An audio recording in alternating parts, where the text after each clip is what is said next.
Salut, c'est Joël Bernard de moncoachdegolf.com. Alors aujourd'hui, je vous emmène pas à Acapulco, mais à Deauville. Vous connaissez le Shabadabada, Shabadabada. Et ouais, on y est.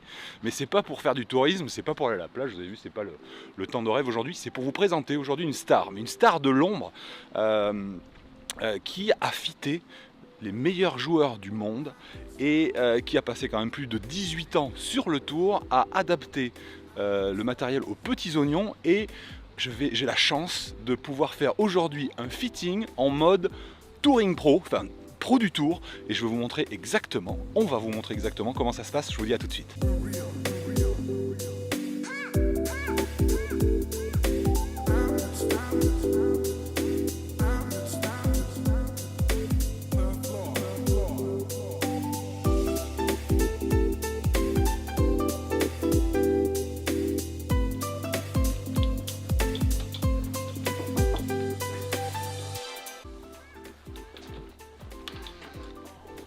Salut François. Salut Joël, comment vas-tu? Super bien. Bon, ravi de t'accueillir. Pareil, ravi de te rencontrer parce que ça fait longtemps que j'entends parler de toi en bien. Écoute, et donc je suis venu voir ton travail et puis en même temps en profiter pour avoir des vrais bons clubs. Bah écoute, si je peux résoudre des choses dans ta balistique, je serais ravi. Écoute, ouais, en ce moment il y a des choses à améliorer. Alors je sais pas si tu sais, mais je suis un fan inconsidéré de Titleist, j'adore ça. Oui, moi aussi. Donc toi aussi, Oui. parfait. Mais je pense qu'il y a des choses à améliorer dans mes manches parce qu'il y a des trajectoires qui sont bizarres pour moi et je pense que tu peux faire quelque chose pour moi. Je peux jeter un œil? Oui, vas-y, je t'en prie. Alors, qu'est-ce qui t'amène globalement? Écoute, comment dire, ma problématique principale c'est... Tu vas à gauche avec tes fers, non? Ah bah ouais. Et bah ouais. Comment tu sais? Parce que ça, c'est responsable de beaucoup de choses. D'accord. Donc tu vas un peu à gauche avec tes fers? Oui. Avec ça, c'est mieux? Mon drive, ça va très bien. Ouais, ça va plutôt bien. Ok. Ça, faut voir ce que ça donne au réglage. Et wedging. Mon bois 3, c'est soit très bien, soit en... Ouais. Tu fais des snaps facilement? Oui. Ok. Soit parfait, soit hook, c'est vraiment bizarre. D'accord. En fait, ce qu'il faut comprendre, c'est qu'il y a une relation forte entre les réglages des clubs, quelle que soit la marque. Titleist, c'est très bien, Taylor, c'est très bien, Ping, c'est très bien. Maintenant, ce sont des clubs qui ont besoin d'être réglés. D'accord. C'est ce qu'on fait en général pour les athlètes de haut niveau de ce jeu. C'est comme dans la course automobile, on règle les bagnoles, on règle les pneus, on règle les... Voilà. Donc là, on va faire la même chose avec ça, mais d'abord, je vais regarder les nomenclatures techniques de tes clubs, exact, c'est-à-dire les paramètres qui caractérisent tes clubs. D'accord. Je vais t'en expliquer les incidences que ça a dans le jeu. Génial. Donc je vais prendre une petite fiche d'analyse, Ok. un petit tableau comme ça. Ok. Dans ce tableau-là, il y a plusieurs éléments à noter. Et ça va me permettre, en notant tout ça, de savoir comment tu joues, pourquoi tu fais ce que tu fais, pourquoi tu fais pas ce que tu fais. Sans même me voir. Taper. Bah oui, parce que les gens ne se rendent pas compte, même des très grands coachs ne se rendent pas compte à quel point le matériel de golf et le club a une incidence sur le jeu. D'accord. Bon, bah écoute, je suis super excité là. Ok. Donc on commence par l'analyse de mes clubs, c'est ça? Exactement. Tu vas les passer au scanner. Et bah écoute, on y va tout de suite. Allez, ça va. Cool. Allez, bien Joe, on va dans l'usine. En avant, Guingamp. Allez, viens. Wow. Bienvenue, ouais. Là on est chez Amazon, c'est ça? L'Amazon du Manche. On est chez Amazon. Ouais, c'est quoi tout ça? Bah, c'est une grande partie de notre activité, on est une société de négoce et de distribution, donc ici on distribue toutes les grandes marques de manches, les principales grandes marques de manches. Ça c'est ton stock, c'est-à-dire qu'une personne qui vient chez toi, il y a tout ça à disposition pour pouvoir monter le truc déjà, sans avoir besoin de commander, c'est ça? Absolument. Wow. C'est le stock de composants le plus important d'Europe. Tu veux aller faire un tour là-bas? Ouais, allez. Montrer. Michael, mon collaborateur. Salut Mickaël. Enchanté. Enchanté. Et tu sais à quoi ça me fait penser? Donc ici, tu as visité toutes les marques de shaft en fait. Là, ici, tu as Fushikura, là-haut, tu as... Ça me fait penser, tu sais à quoi? À la boutique de baguettes dans Harry Potter. Sérieux, hein? C'est incroyable. C'est du KBS, ça c'est du... ça c'est du True Hunter, du Graphaloid, de l'UST, du Graphic Design, de la Dila. Toutes les grandes marques de shaft sont là. Et, on va bientôt attaquer l'inventaire et c'est un peu moins drôle. Ouais, c'est l'inventaire qui doit... Dis-moi, c'est par où? On va aller par là. Je te suis. Ça sont des shafts acier, là ce sont des grilles. Tous les grips. Des grilles. La problématique majeure toi, que tu rencontres, c'est essentiellement des erreurs de latéralité ou, Ouais, c'est ça, exactement. et de profondeur de temps en temps aussi. De profondeur, pas tant que ça. J'ai juste deux problèmes. Des balles qui partent plutôt à gauche, Ouais, en ça, poule directement. normal, d'accord. Voilà. Et une balle qui est tapée trop haute dans la face du club, souvent. D'accord, très bien. Ok, parfait. C'est mes deux problématiques principales. Donc là, je vais commencer à en prendre les caractéristiques essentielles, c'est-à-dire je vais utiliser cette machine-là, qui est une machine qui prend en considération l'oscillation par minute d'un club, donc sa flexibilité réelle. C'est quoi? C'est la fréquence dont tu parlais tout à l'heure? La fréquence, ouais. Je ne suis Ok. pas un maniaque de la fréquence, mais on est bien obligé de la prendre en considération, puisqu'encore une fois, hein, la flexibilité qui est inscrite sur un manche, bien qu'il y ait des chartes de flexibilité différentes, c'est très compliqué de l'expliquer pour les gens, à flexibilité mentionnée sur le shaft égale, il y a des variations de fréquence très importantes. C'est-à-dire un régular chez Nippon, par exemple, c'est pas un régular chez KBS. C'est ça.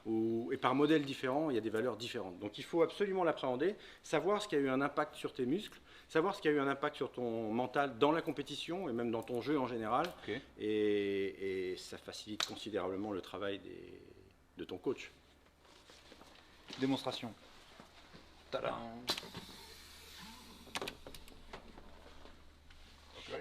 Donc ça, par exemple, c'est un club. La fréquence qui est mentionnée sur la machine signifie qu'en réalité, ça, c'est une valeur de flexibilité qui est en double X. Double X alors que c'est un X. Alors que c'est marqué X sur le C'est manche. ça, ouais, c'est un 6,5 Ok. X. Ok. Et là, c'est un double X en Ça, vrai. c'est un double X. On va regarder la fréquence d'un de tes fers, par exemple. Je vais tous les prendre en considération, mais c'est juste pour te le faire vite fait comme ça.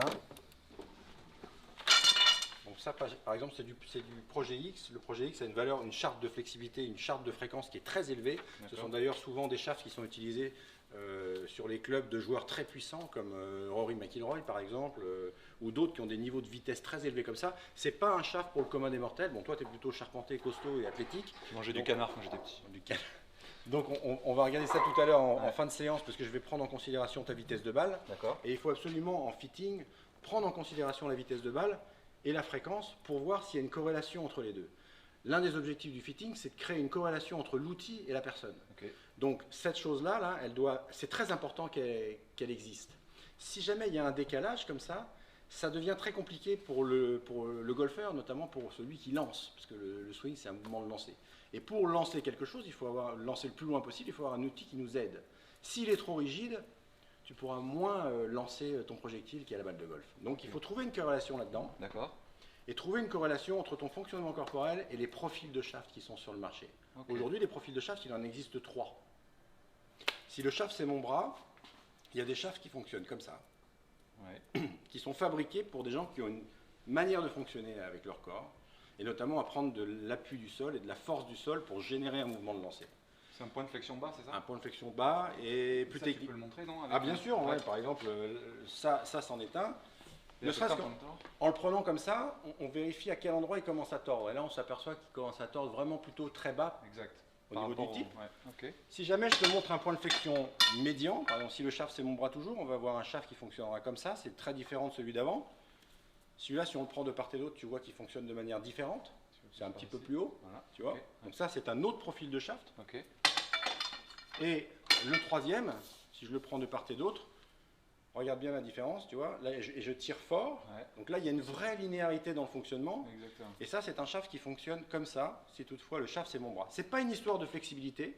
Il existe toutes les flexibilités dans ces 3 profils. Oui. Mais c'est très important de comprendre que l'on peut taper dans la balle avec les 3 profils. Mais on ne peut être performant qu'avec une famille de shafts. D'accord. Donc, il faut que je crée une corrélation pour te faire des clubs sur mesure. Il faut que je crée une corrélation entre la vitesse qui te caractérise et la flexibilité du club. Okay. Et il faut que j'identifie le profil de shaft qui convient à ta gestuelle. Une fois qu'on a fait cette chose-là, toi tu choisis la marque de club que tu veux. Titleist si tu veux, c'est une marque que j'aime beaucoup aussi. Moi aussi. Mais un Titleist, c'est comme un ping. C'est comme un Taylor. S'il est mal réglé, il ne sera pas performant. Enfin, toi, tu ne seras pas performant avec. Yes. Un club, il est performant, pas parce que c'est une marque. Il est performant d'une marque s'il est réglé pour quelqu'un. Et ça, c'est une partie de mon travail avec les joueurs professionnels sur le tour depuis toutes ces années, d'aider à trouver la corrélation qu'il y a entre l'outil et l'athlète, pour qu'il performe. Très bien. Donc, par exemple, ton fer, là, avec le projet X. Oui. Il est mentionné comme étant 6.0 sur le shaft. Tu vois ici, tu peux 6. voir, c'est marqué 6.0. Oui, c'est ça, c'est les 6.0. Et en flexibilité ici, 350. donc là j'ai une charte de fréquence que j'utilise depuis 20 ans maintenant Ouais. et qui me permet de vérifier dans quel type de flexibilité se trouvent les clubs en termes d'oscillation par minute. C'est une machine qui n'a pas de cerveau, donc qui n'interprète pas. Elle prend les données, c'est tout. C'est quand même important de le noter. Ouais. Et le fer 4 ici, en réalité, si tu regardes la flexibilité que c'est, Triple X. c'est du 7.5. Attends, c'est du 6.0, donc c'est censé être du X. Non, même pas, c'est quoi? C'est censé être du stiff. C'est censé être du Et stiff. c'est du triple X. Et c'est du triple X. Voilà. Si je prends un club avec marqué par exemple régular dans un autre modèle, je vais avoir une autre valeur ici. Si je prends un autre modèle de shaft avec marqué stiff aussi, Attends, je t'arrête. Pourquoi il y a marqué stiff alors que c'est du triple X, ça fait, si je ne me trompe pas, 4 flexibilités de différence. absolument. C'est normal, c'est classique, c'est quoi? C'est comme je te l'ai dit tout à l'heure, en réalité, c'est très confusionnel pour le Parce que là, ça me consommateur. perturbe, si tu veux. C'est très perturbant, je te l'accorde. Et ça, ce sont des questions qu'il faudrait poser aux gens qui fabriquent les manches.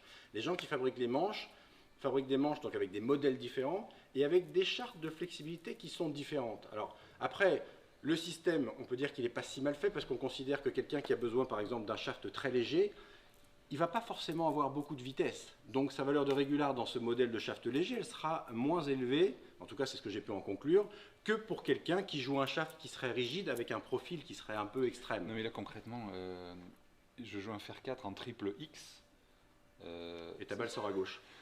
Ouais, mais attends, mais ça veut dire que j'ai une balle qui est posée au sol avec une barre à mine, c'est juste un truc injouable, c'est ça? Un club pour tuer des ours. Ouais. Oh, les pauvres. Mais oui, c'est très déroutant. C'est vrai que c'est très déroutant. Mais en réalité, quand on étudie la balistique, club par club, on voit avec des clubs qui conviennent bien aux gens qu'il y a des vrais espaces de vitesse de balle par club. Et ce sont des choses qui doivent être respectées. Qui sont respectées au plus haut niveau et qui sont pris en considération au plus haut niveau. C'est pas tout et n'importe quoi le fitting. C'est une science. C'est un art. Il faut adapter le matériel à la personne. On ne peut pas faire du fitting sur catalogue. Parce que c'est un modèle de shaft pour une personne donnée. Ce n'est pas un modèle de shaft et point barre. C'est comme si on compare nos chaussures et que toi tu cours vite avec tes chaussures, donc je vais acheter tes chaussures pour courir comme toi. Je ne vais jamais courir comme toi. Si tu cours très vite, je vais essayer, mais ce n'est pas la chaussure qui fait que tu vas courir vite. Ça, ce sont des réflexions d'enfants. Donc là, Joël, j'ai pris les nomenclatures de tous tes clubs. Ok. Donc je vois s'il y a une vraie corrélation entre chaque club, notamment sur les équilibrages, dans les fréquences, dans les longueurs, pour voir si celui qui a coupé, il a été bien concentré, dans les équilibrages, pour voir si celui qui a monté, il a été bien concentré, il a bien respecté les équilibrages avec les maslots à rajouter dans les clubs pour que ce soit très uniforme, parce que c'est important. C'est important d'avoir un club qui est très similaire dans la main en termes de perception et d'équilibrage. Ça permet d'enclencher le swing d'une façon toujours la même. Ça va permettre de cultiver, encore une fois, des constantes. Parce que même si on s'entraîne comme ça à outrance, pour qu'un athlète crée des constantes, notamment en termes de distance, en termes de profondeur, en termes de hauteur de balle, en termes de sortie de balle, en termes de retour d'information, dans la mesure où chaque joueur ou chaque joueuse a une caractéristique signature, une signature qui le caractérise très fortement, c'est sa vitesse de balle. Si sa vitesse de balle, c'est une constante, aussi curieux que ça puisse paraître pour un être humain qui est en permanent changement, même d'un point de vue cellulaire, c'est très compliqué, l'homme il change tout le temps. Malgré ça, le paramètre vitesse, il est extrêmement répétitif. Donc, dans la mesure où l'être humain dans le système fitting est une constante, c'est très important de mettre sur le paramètre humain qui est une constante, une autre constante de club qui réagit toujours de la même façon, et ces deux associations de constantes vont permettre d'en créer d'autres, notamment les retours d'informations que la personne va avoir, les trajectoires, etc. Quelle est l'étape d'après? Maintenant que tu as tout scanné, il y avait des graphiques, je crois, non? Donc là, ce sont les paramètres techniques des clubs que j'ai pris.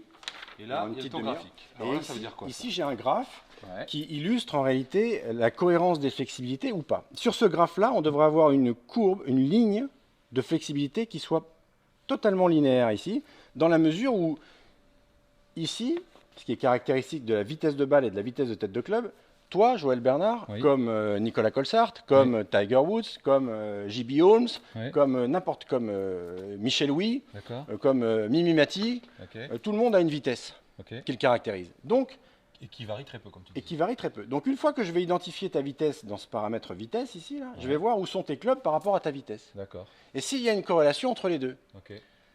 Dans ce graphique-là, Déjà, il Ah. y a un problème parce que tout n'est pas aligné, c'est ça? bah, c'est vraiment pas linéaire. On change de tranche de flexibilité. Tu vois que j'ai marqué de manière avec des grosso lettres modo, là, ici. si je lis ton graphe, je suis quand même plutôt sur du triple X Ouais, c'est ça. que sur du X. Alors que tes shafts mentionnent du stiff. C'est ça qui est fou. C'est comme Ton ça. driver C'est ça que mentionne je comprends pas. Du X. ouais, c'est ça, c'est quasiment du double X. C'est ça. Donc, et en l'occurrence, une fois qu'on a regardé ça, moi je voudrais savoir quel est le club que tu préfères là-dedans, pour l'instant. Essentiellement mon drive. C'est avec lui que je fais les meilleurs coups. Et puis mon 50 degrés. C'est très étrange qu'il dans la courbe ici, il y ait une corrélation quasiment parfaite. Mais- C'est pas très étrange puisque regarde, en fait le X, je sais que moi je dois jouer du X et là on est dans le X.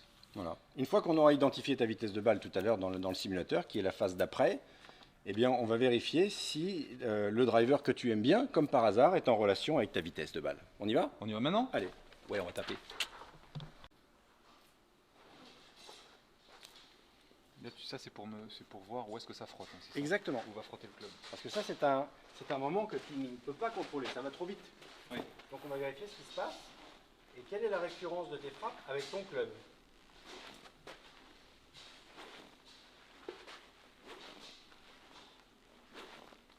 Donc, il faut que tu sois bien échauffé, évidemment, parce que c'est important.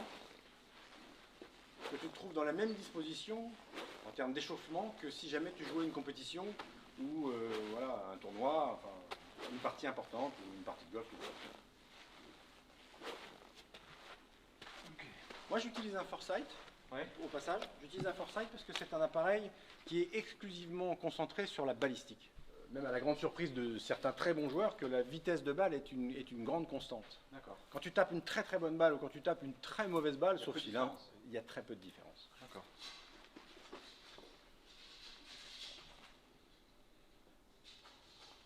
Ça c'était un bon coup. T'as mis un peu plus de main. Donc 134. Ok. Petite balle qui finit à 140 effectivement, elle finit à 133.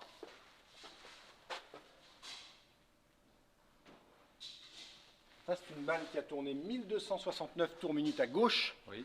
ce qui caractérise bien, comme tu me l'as dit tout à l'heure, tes Mon problèmes problème. de balles qui sortent à gauche, d'autant plus si ta vigilance baisse un petit peu. Oui. En fait, des clubs qui sont trop rigides pour quelqu'un demandent une surconcentration, Oui. une survigilance, Ok. et c'est là en général que le moindre bruit est source de coups ratés. D'accord. Donc, bon, c'est intéressant à regarder. Maintenant, je vais te faire essayer un autre club. Alors qu'est-ce que je fais maintenant? Ok Joël, donc là, tu as tapé quelques balles avec ton propre club. Je Fer neuf. t'ai fait Ouais. essayer un autre fer neuf pour montrer les différences de chiffres qui étaient mises en avant, Ouais. avec ce que ça va traduire dans ton jeu, en termes de changement, en termes de gestuelle.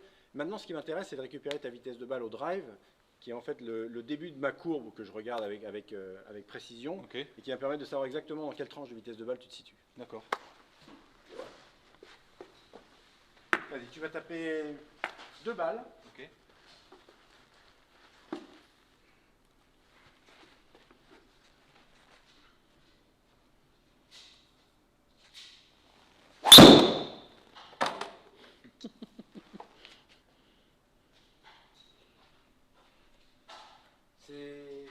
C'est Jean Vandel qui disait que tu drivais bien là, il y a pas longtemps. Oui. Bah, je pense qu'il a raison. Il a l'œil. Donc là, voilà. Sur cette balle-là, on constate les mêmes caractéristiques de balistique que tout à l'heure. Mhm. Ici, il y a un angle de décollage de balle, la manière dont la balle sort, les tours minutes latéraux. Donc là, il y en a très très peu. Donc c'est un club avec lequel tu as très peu de dispersion, je pense. La valeur de backspin ici, elle était très très faible. Donc je pense que pour t'aider, je peux ouvrir un petit peu le loft. Mais globalement, la caractéristique de spin arrière sur ce coup-là, elle est absolument excellente. Ce shaft-là, Oui. c'est un shaft mid. Ok. C'est-à-dire que tout à l'heure, quand je t'ai montré les 3 familles de shafts, je t'ai montré les lieux où le point de flexion se situait. Celui-là, c'est un Ça, c'est un shaft mid, contrairement à tes fers. Avec tes fers, tu rencontres de nombreuses problématiques de latéralité, Oui, notamment, oui. sans pour autant changer ton swing. Tu es quand même bien placé pour le savoir. Oui. Et pour autant, il y a des grosses différences dans ta balistique sur les fers par rapport à la balistique qui est sur le driver. Yes.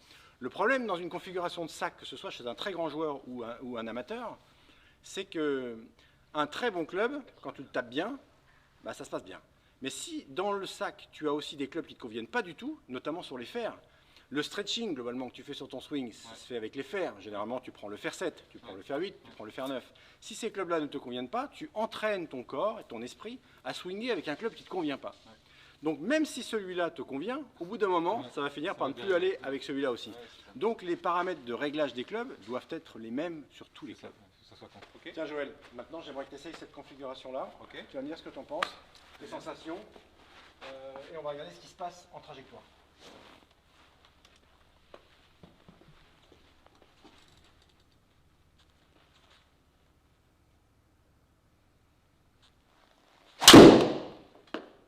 J'aime bien en tout cas.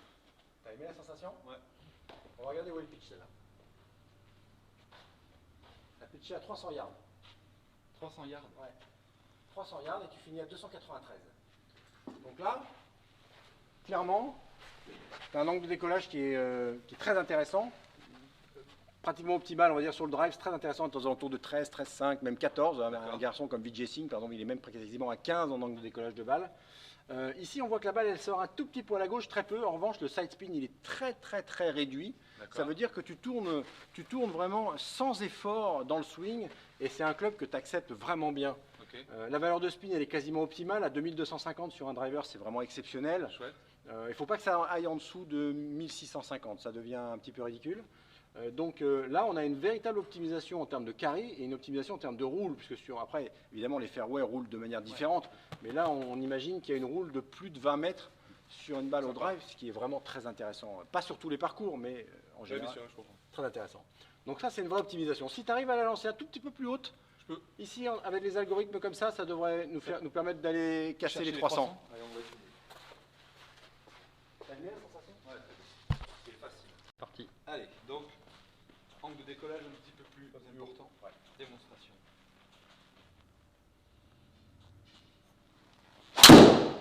Ça devrait être pas mal.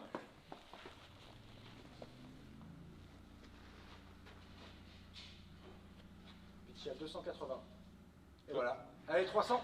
Et voilà. Qu'est-ce que je t'avais dit? Merci François. On peut toujours optimiser une trajectoire. Tu vois, là, effectivement, tu as une super maîtrise de ton corps, notamment de ton axe de colonne. Là, tu as géré un angle de décollage plus important, avec une dispersion toujours infime. C'est vraiment ça, c'est une valeur de spin latéral qui est splendide. C'est génial. Le spin est resté dans les mêmes tranches. Ça veut dire que par le profil aussi, il n'y a pas trop de réaction de la part de ton corps. Le shaft te convient bien. Tu as des vraies constantes en termes de spin, en termes de launch, en termes de latéralité. Et là, tu as une optimisation très claire pour finir avec une balle qui finit au-delà de 330 yards. Super. C'est vraiment génial, quoi. Pour 47 balais, je signe. C'est bon. Allez, c'est parti. Joe, t'as un truc à dire? Écoute, c'est plus facile. Hein. Le golf, ça peut être compliqué, mais là, ça devient plus facile. On va voir ce que ça va donner dans les scores, mais déjà dans le plaisir de taper, c'est autre chose.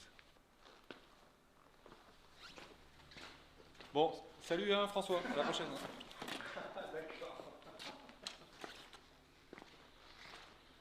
Bon, Joël, là, on a fait une petite séance. Enfin, Oui. une séance. On a vérifié des chiffres. Oui. Tu as eu d'autres sensations. Oui. Il y a eu de nouveaux chiffres. Maintenant, la phase d'après, c'est de savoir qu'est-ce que tu veux jouer comme club.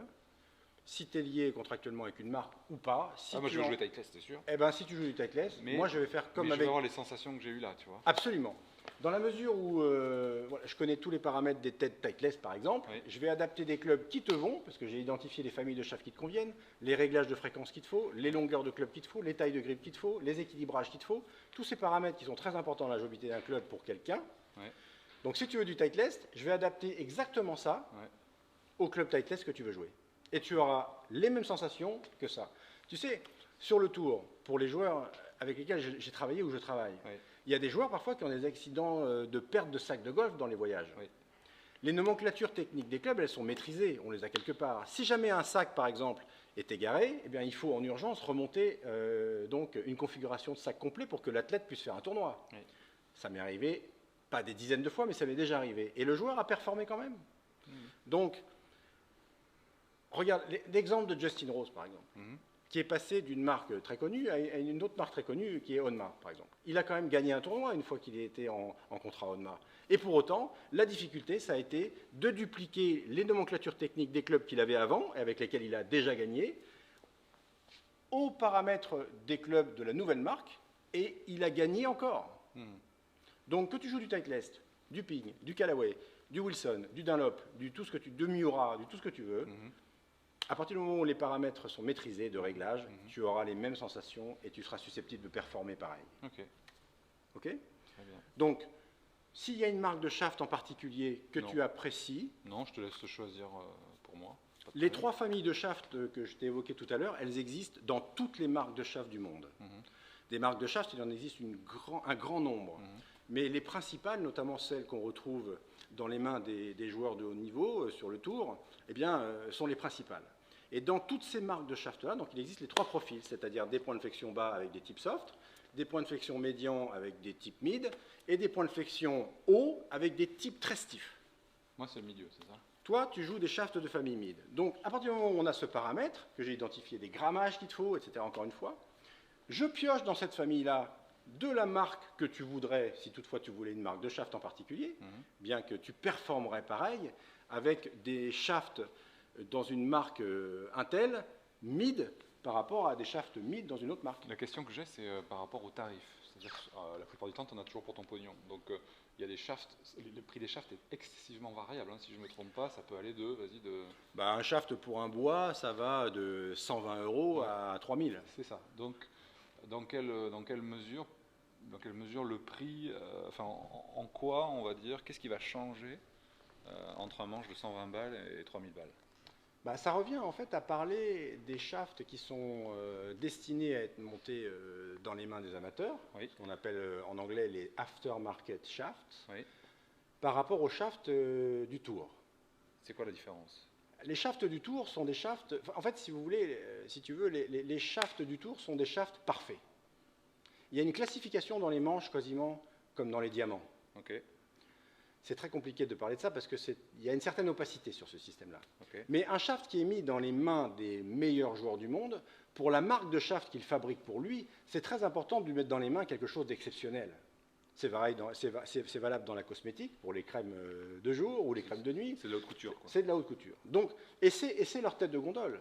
Les marques de shaft mettent dans les mains des meilleurs joueurs du monde des shafts parfaitement fabriqués, exceptionnels. Ça ne veut pas dire qu'ils sont nuls dans la main des amateurs, mais il y a des différences. Donc si je comprends là, ce que tu es en train de m'expliquer, c'est que la différence entre le shaft à 120 balles et à 3000, c'est la qualité, c'est-à-dire qu'il n'y a quasiment aucun défaut dans celui à 3000, ou pas du tout de défaut, c'est vraiment le truc qui fonctionne parfait, et à 120, il y a quand même des choses perfectibles, c'est ça ou Absolument, c'est absolument ça. Et on peut compléter l'explication en disant qu'un shaft qui coûte cher est un shaft pour lequel on a... on a mis beaucoup de précautions à le fabriquer, à le vérifier, pour vérifier qu'il soit parfait. Et aussi, il faut faire comprendre que pour faire des shafts, comme pour faire de l'acier, c'est aussi complexe que de faire du vin. Il y a des millions, si ce n'est pas des milliards de possibilités de fabriquer un manche. Il y a des milliers de possibilités, si ce n'est pas des millions, de fabriquer une qualité d'acier. Donc, moi, je ne suis pas pour te proposer les shafts les plus chers. Les personnes qui viennent me voir cherchent la performance. De toute façon, dans mon diagnostic, je vais leur proposer une optimisation. Je vais leur proposer de la performance. Maintenant, dans le paramètre tarif, ça c'est quelque chose que j'entends souvent à mon sujet, c'est un peu étrange parce qu'en réalité, les gens sont maîtres de leur budget. À partir du moment où pour une personne, j'ai identifié un profil de manche, un réglage, une configuration particulière. Si la personne a une enveloppe, je dirais, pour un manche de 300 €, eh bien, je vais lui proposer le mieux pour 300 €. Je comprends, c'est comme quelqu'un qui a envie de partir en vacances. Il y en a qui vont préférer aller à la montagne, à la mer, à machin truc. Donc le gars qui veut aller à la mer, tu vas leur proposer un hôtel à la mer. Cet hôtel, il peut être 3 étoiles, 4 étoiles ou 5 étoiles. Exactement.